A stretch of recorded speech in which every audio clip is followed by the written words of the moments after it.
The whole of Indian physiography has been divided into 4 sections majorly, maybe 5 of them. There is the Peninsular Plateau region, the Himalayan ranges, the Gangetic Plain or the Great Plains of India, the coastal plains and the islands. This section is going to be all about the coastal plains. Coastal plains are part of the peninsular India portion as well as the plains. Because it happens to be plains, that's why it is part of the plains. And because they are part of the peninsula, that's why they are also part of peninsula. So they can fit into any such type of a classification. The coastal plains present a lot of significant and lot of interesting aspects about themselves. For example, the Goan coast is one of them that is generally going to be without any tsunami. That is interesting. In a similar manner, there are going to be 2 such type of lakes in the coastal plains, in the coastal regions, which are so significant. That is Pulicat and the Chilika Lake region in this place. That is a part of it. The third of them is a Konkan coastal region and the Malabar coastal region. Now they have started realizing the fact that they need to put some sandbags all along the villages to protect themselves from the onslaught of the monsoon waves during the monsoon season. The whole of this coastal region goes on to be having major indentations and it goes on to be having a variety that is simply going to be bewildering from the perspective of its physiography. Gujarat coast is not like that of Mumbai coast. Mumbai coast is not like that of the Karnataka coast. And then there are going to be several type of beaches in this place as well. And they are again going to be very, very different from each other. One of them is going to be known for coconut plantation, another of them is going to be known for cardamom plantation, another will go on to be known for rice plantation, and so on, so forth. That's the way it is. So there are going to be a lot of interesting aspects with respect to the coastal plains. The coastal plains are significant from a variety of angles. One of them is that these plains are agriculturally very, very productive.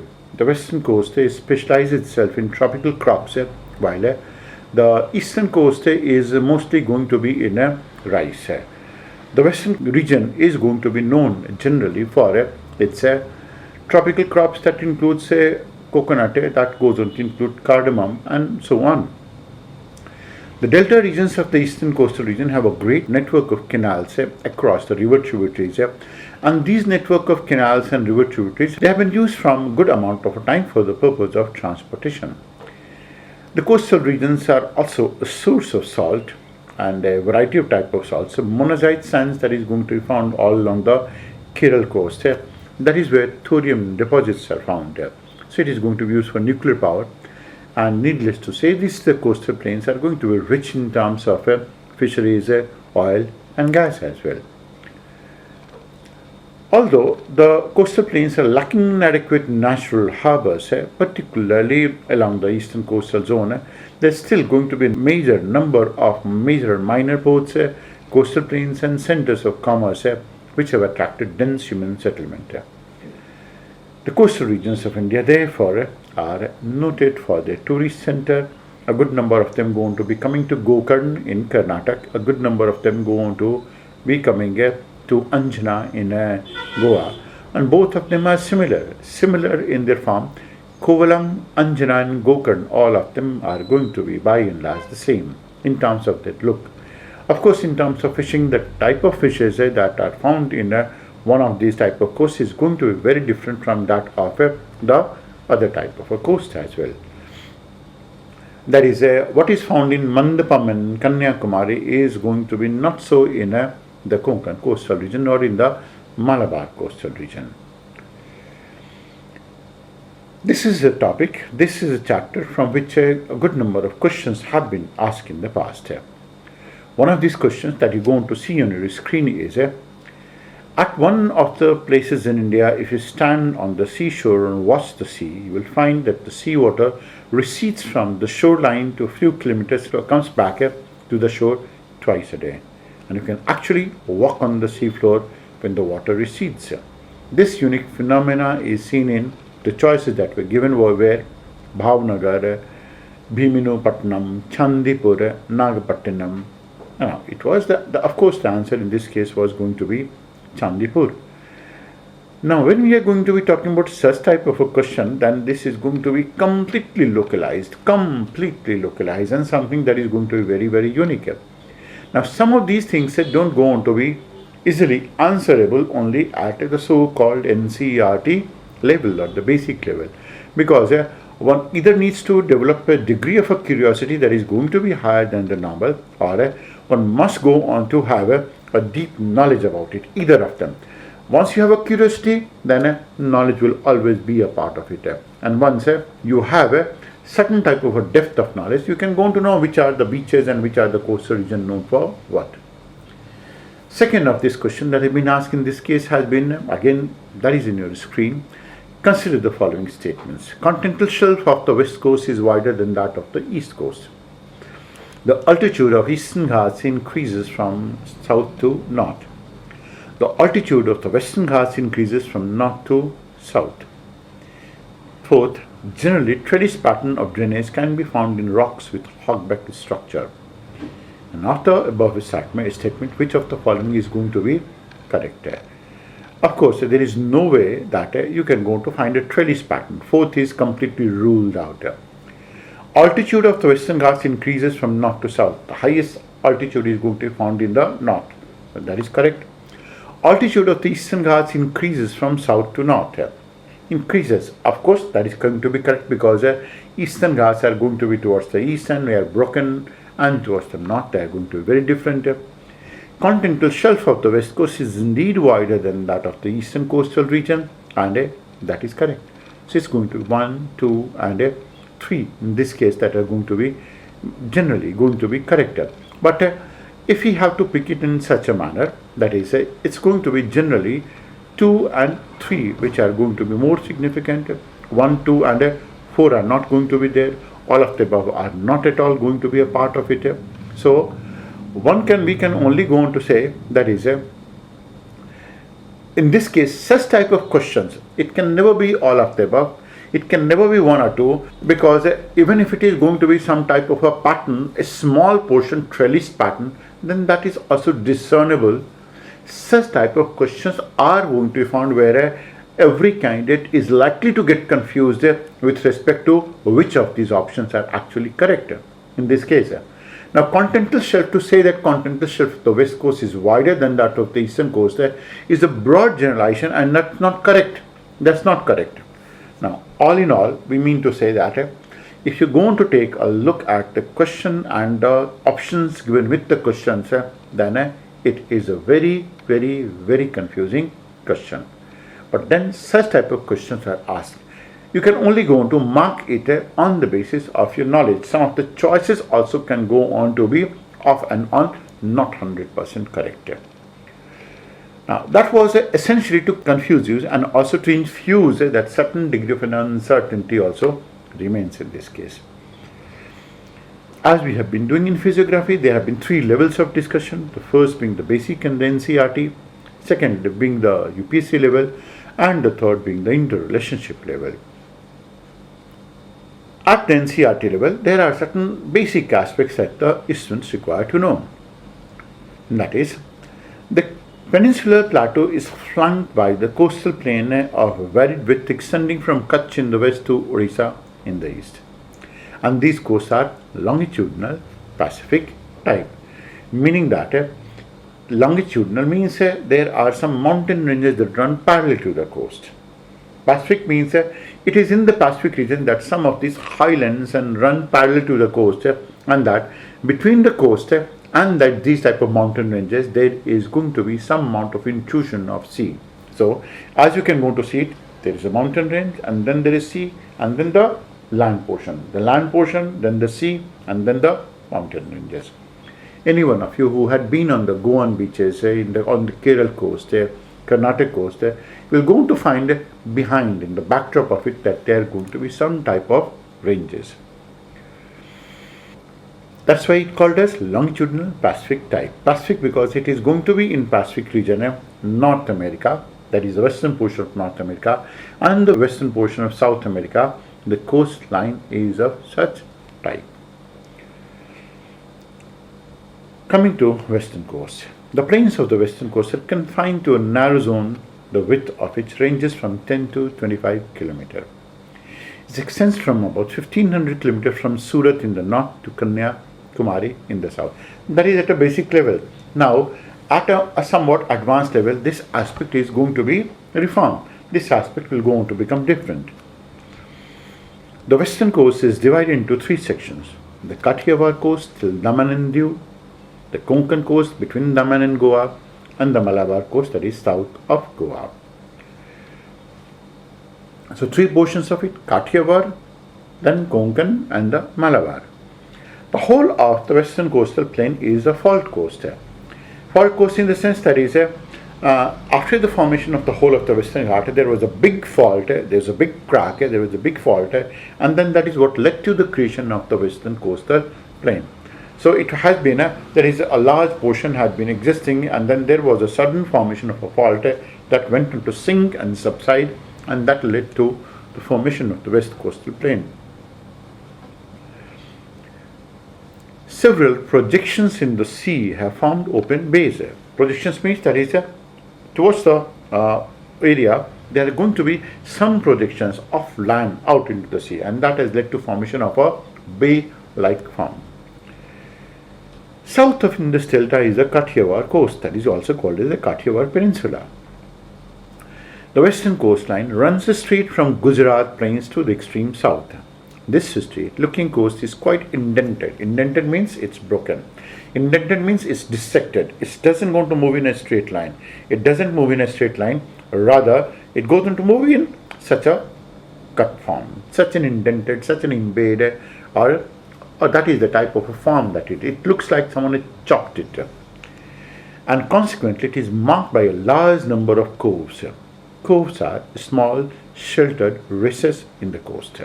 And going to be also marked by creeks, which are small tidal inlets or estuaries of small streams. So there are going to be numerous coves and numerous creeks.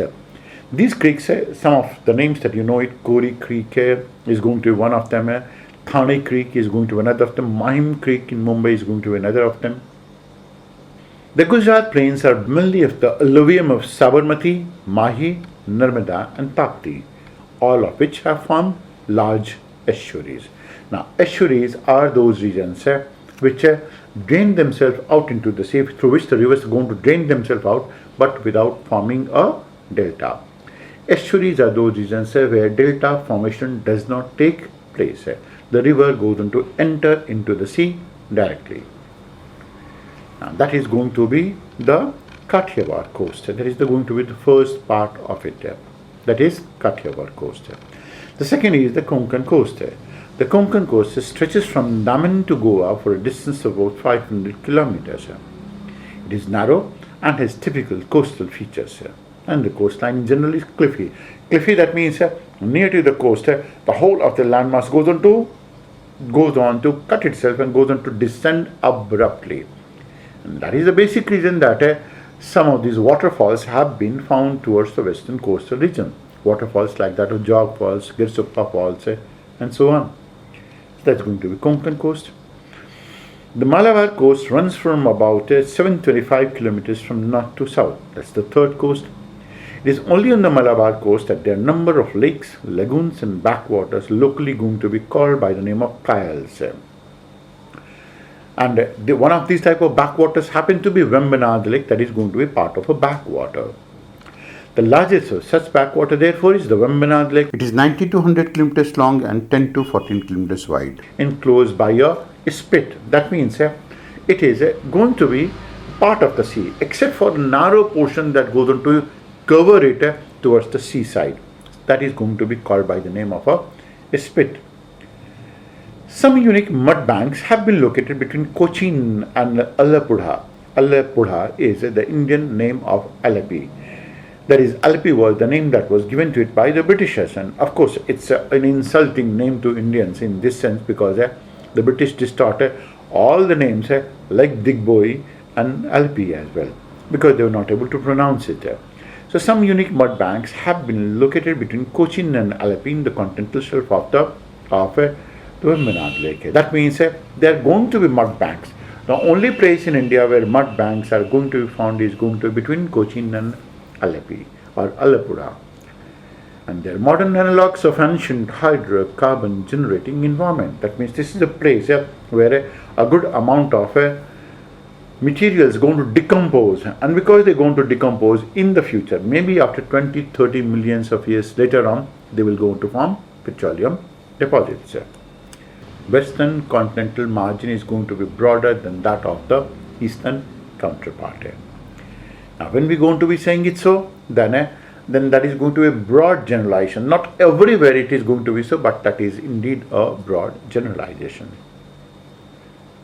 The western coast is more indented than the eastern coast, and it provides a lot of natural conditions for the development of ports and harbors.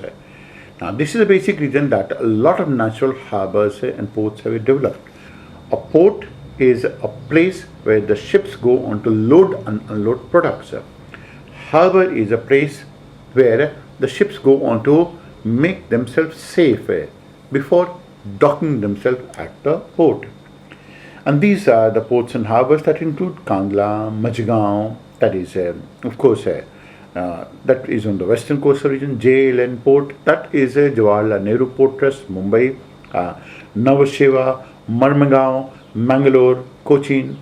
These are going to be some of the important national ports located along the west coast. The western coastal plains are dotted with a large number of coves, which are small bays and creeks, and these are some of them, that is some of these coves, creeks, and their inlets, and some of these estuaries, and these are the two estuaries that are very, very important. Narmada and Tapti, both of them going to make an estuary. The rivers that is flowing through the coastal plains do not form delta, and some of these rivers go on to make waterfalls. As we have talked about, that is the whole of the Kerala coastal region is going to be known for its monazite sands. The eastern coast is different from that of the western coastal region. The east coast of India starts from the edge of the Ganga Delta and runs to the southern tip of India at Kanyakumari, facing the Bay of Bengal. The coast is mostly of the emergent type, meaning that the coast has emerged from the water. It's not of submergence type, which is western coast. That is, as we talked about, western coast is faulted. That means it has submerged. It has undergone submergence under the sea. Eastern coast is going to be emergent. But again, not all of this eastern portion is going to be emergent, but a major portion of it is of emergent type. It is regular in outline and is characterized by offshore bars, fine sea beaches, sand ridges and lagoons. Now, offshore bars are those type of bars which run, it is a sand bank which runs in a linear manner parallel to that of the coast. And sometimes it may go on to enclose a water body leading to formation of a lagoon, like Chilika Lake has been one such type of a lagoon, like the Pulicat Lake has been one such type of a lagoon. Both of them have formed because of this formation of the offshore bars. They do go on to be having fine sea beaches, like one of these sea beaches in this region is going to be Marina, one of the longest linear beaches that we go on to have. From north to south, the coastal plains are known as the Utkal coast, the Andhra coast, and the Tamil Nadu plains. The Utkal plains extend for about 400 kilometers from little north of Subarnarekha to a little south of a Rushikulya river. Just think of the name. That is, Utkal plains extend from Subarnarekha to the Rushikulya river. This name is significant. Rushikulya is significant. And that is the way a question is going to be asked to you. That is, the extent of the Utkal plains goes on to between Mahanadi and Godavari. It can be between, the question can be also, it can be between Godavari and Krishna. It can be between Mahanadi and that of Damodar, and so on. The Andhra plains stretch from the southern limits of the Utkal plains to the Pulicat Lake for about 40 kilometers north of Chennai. South of it is going to be Tamil Nadu plains, which is about 675 kilometers in length with an average width of 100 kilometers. The Kaveri Delta is the most important physiographic unit in the region. The general characteristic feature of the eastern coastal plain is that it is much more wider and dry, resulting in shifting sand dunes on its plains. There are well-developed deltas here formed by the rivers flowing eastward to the Bay of Bengal. These include the delta of the Mahanadi, the Godavari, the Krishna and the Kaveri. Because of its emergent nature, again, it's a coastline of emergence, not exactly it's a coastline of submergence. It has less number of ports and harbors in comparison to that of the western coastal region. The continental shelf extends up to 500 km into the sea, which makes it difficult for the development of good ports and harbors, largely because they happen to be shallow as well. But at the same time, this is one factor that has also led to the evolution and development of oil deposits. As we're going to talk it, K3G, Kaveri, Krishna deposits in this place. Chilika Lake and Pulicat Lake are formed by the entrapment and enclosure of the seawater due to the formation of offshore bar. We have talked about both of them, and both of these are lagoonal lakes in the region. This was the basic description of the western coastal region and the eastern coastal region. But this basic description will be complete having taken a look at the difference between the western and the eastern coast. There are some fundamental differences between the eastern and the western coastal plain. The western coast is dissected in outline with many indentation. Indentation, that means it's not smooth. It has many indentation. It doesn't go to run in a straight line manner. It goes on to run in an indented, dissected manner. In contrast, eastern coast is having a smooth outline. Second is on the western coast there are occurrence of estuaries, while towards the eastern coast there are occurrence of deltas. The third difference is western coast runs more or less in straight line. Of course, all the way from the coast of Gujarat to about Kerala, it runs more or less straight, while the eastern coast runs in wide curves.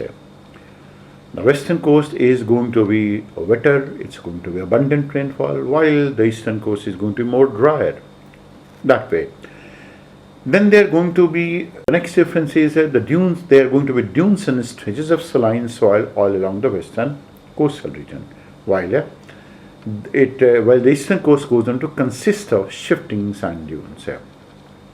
The western continental margin is much more broader than the eastern counterpart. It is only 40 km in the southern ends, but gradually widens to about 330 km south of Kathiawar Peninsula.